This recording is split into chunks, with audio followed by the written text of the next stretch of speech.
Nous allons présentement à la fabrique d'aliments volaille qui se trouve à Gomboya. Dans cette fabrique, nous produisons de l'aliment pour volaille.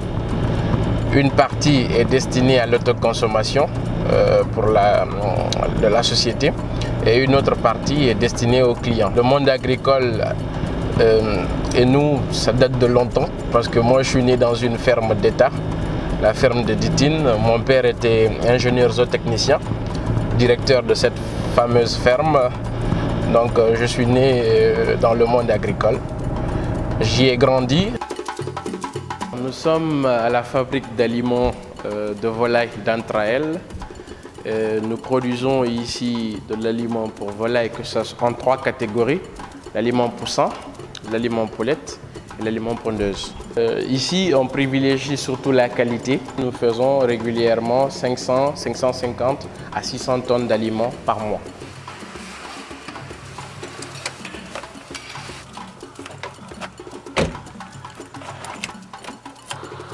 Cette ferme, actuellement, elle est peuplée de 22 000 pondeuses et de 15 000 poulettes. Au total, en termes de pondeuses, elle a une capacité de 60 000 pondeuses. Mais petit à petit, nous avons des poulettes qui font 15 000, qui vont peupler les 2 autres batteries qu'on a vues à l'entrée. Je voudrais que dans 10 ans, 15 ans, 20 ans, que quand on parlerait d'une image ou d'une personnalité en matière d'élevage en Guinée, que ce soit moi. Vraiment, ce n'est pas un travail reposant. Il faut être tout le temps sur le terrain, être tout le temps en activité, aimer ce que l'on fait et voilà, et avoir des principes vraiment qui nous mènent vers l'avant. Croire en ce que l'on fait. Je pense que c'est des priorités qu'il faut avoir dans la tête et avoir des objectifs futurs, c'est-à-dire se fixer des objectifs toujours, c'est-à-dire il n'y a jamais, on n'atteint jamais ces objectifs.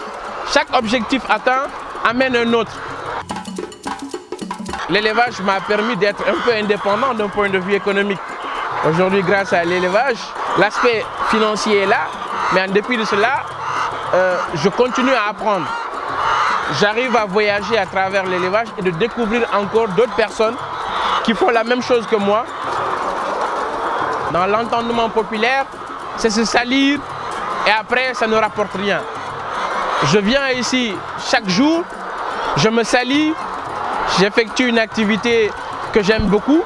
Cette activité, elle est très intéressante, elle est rentable, je ne le cache pas. Et j'invite les jeunes à venir vers le monde agricole. Que ce soit l'agriculture, que ce soit l'élevage, c'est ici l'avenir. Boubacar Dansoko, c'est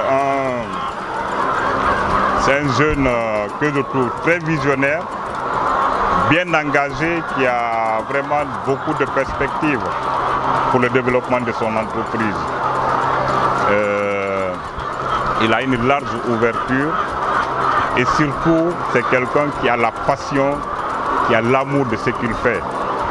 Donc je peux dire que la réussite est vraiment en face de lui parce que il est jeune mais très dégourdi, très battant.